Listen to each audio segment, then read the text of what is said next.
Welcome to the channel. This is Coach Charles on the soccer benchmark.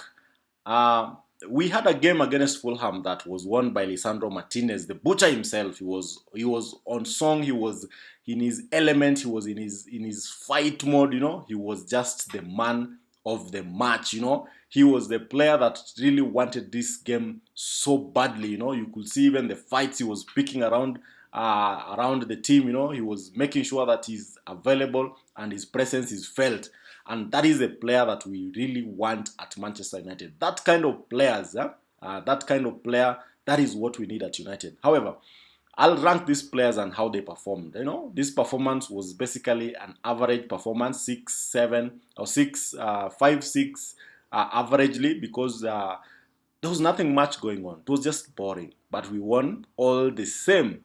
So for Onana basically did his part. He came out for the ball. He gave those long passes that went to Hojlund, who could not do much with them. He was passing, he was talking, he was just doing his job. And his job was basically made easier by the defense. So in this game, Onana, I think I'll just give him a 6 because it was a good performance. He did not concede. He did not give any dangerous passes, or he was just playing very safe football. A 6 for Onana. Dalot is very versatile. He played left wing back. He was moved to right wing back, and he was basically just doing his job. The only thing that we're not getting from this guy is the offensive side. He plays. There are moments when under Ten Hag, you'll see him just as a number 9. As a number 10, you'll find him in those interesting places, but not anymore. No longer doing that, because I think the system currently does not allow him, or is just limiting himself. So we didn't see much of him going forward. No crosses, no nothing. But the defensive side was good. So a 6 for Dalot. Martinez, that is my man of the match. 8. That is the performance I give this guy. Because it was an average performance from the entire team. But he stood out because he gave us a bloody good goal. He gave us the win. Without him, this game was like, we are not getting anything from this game. So a good performance from him. He took care of the ball. He gave those passes that really make defensive teams very uncomfortable, because they were through passes. He was tackling, he was running, he was covering, and he was always engaged. He's ready to fight you just to get that ball. So for this guy, I think my man of the match, 8. Then there's Delete. He was substituted at the 50 plus minutes. He gave his good. He played well. He was passing. He was controlling the game. He was slowing the game at some point. He gave one good long pass to Garnacho. So his all play was good. He was able to press Iwobi. He was taking care of those wingers who are attacking on the right side. So it was basically a stable performance. So he was substituted later in the game, and I think a 6 is good for him. This is an average team performance basically. Then Maguire also gave us a 6, solid, good headers, good covering, passes. What I don't really enjoy from Maguire is the pace at which he plays his game. Very slow, very, very slow. Has to take 3-4 touches, and that is something that really slows down our Manchester United game. So defensively was good. He was solid. He was there. Nothing much to really cry about. No funny passes, no bad passes. Just playing safe football. So Maguire gets a 6. Mazrui. Now Mazrui today played a very interesting game, because most of the time you'll find him at the number 10 position. I think that is something that was tweaked so that they can accommodate Garnacho, who prefers playing from the wing, from the touch, going inside. So by pushing Mazrui into midfield and number 10, I think it's really created a good space for Garnacho to be able to operate in. So he gave us good defensive cover. He was doing his part. No crosses from him. Basically just playing safe, and a 6 is good for him. And then we have Ugarte, our solid man. Kicks everyone, takes care of the ball, passes, fouling, getting his yellow card. So for Ugarte, another 6.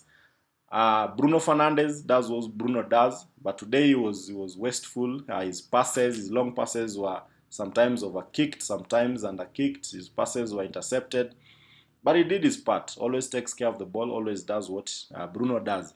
So for Bruno, I think we'll also give him a 6. Uh, then Ahmad. Ahmad was quiet in this game. I don't know whether it is Robinson who is good or is able to take care of was able to take care of Ahmad and how he plays. Because he didn't do much. He was not threatening. Apart from the goal that he scored that was disallowed, he was basically quiet in this game. But he played his part. He came for the ball. He kept the ball. Never gave a pass away. Never gave a wrong decision. He's a young player who is doing the right things, and that is something that we are really excited about. So he's always our informed player, but he did not get much in this game because the Fulham players really knew how to take care of him. But he's very, very good in what he does. So 6 for Ahmad. Then we have Garnacho. Oh, Garnacho tried. With all the rumors around him, all the rumors about him joining Napoli, joining Chelsea, he still did his part. He was hungry for the ball. He was running into defenders. He was trying to bring in crosses. He never had a shot on target though, but he was very, very positive in his play. So I'll also give him a 6. Then we have our number 9. That is Hojlund. Now this guy is just unbelievable. He's unbelievably bad.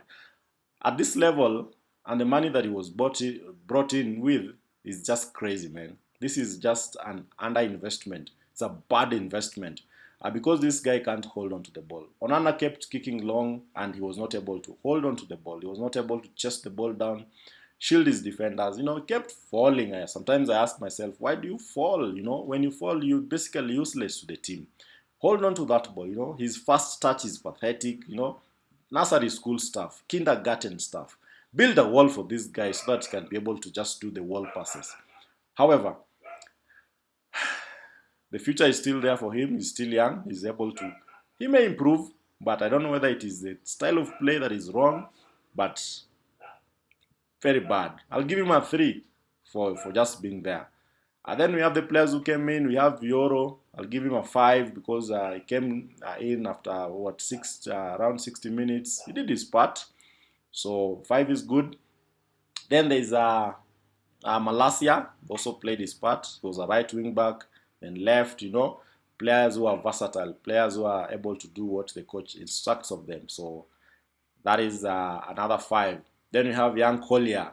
I'll give him a 7 because he saved our plashes. He ensured that we do not concede, and that is what happened. So Collyer is a future for Manchester United. His speed, his pace, his power, his ability to read the game and position himself correctly, that is a number 7 on his back. So 7 for Collyer.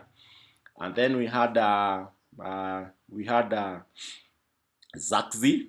Played his part. He was able to hold on to the ball, pass, give some good passes, control, cover, press. So 5 because he also came late into the game, didn't do much in that particular game. So I don't know. The future of Manchester United is still not very bright because we need signings, we need players who can play in this system. And this system requires players who are very, very, very, very, very agile. Players who are fast, players who have 2 hearts, 2 engines, 3 lungs, and they can be able to cover the ground for 90 minutes every other game week. So we're looking forward to another game against FSBC from, I don't know, it's Romania or I think in the Europa League, our very last game. I think we are positioned for something that I think is exciting. We are basically in the next stage. If we get a draw or a win, then we'll automatically qualify for the next stage. So we'll avoid 2 extra matches, something that the coach may benefit from. The training sessions that he keeps crying about. So what can go wrong in this Manchester United team, Thanks for watching. Consider subscribing. This is Coach Charles on the Soccer Benchmark.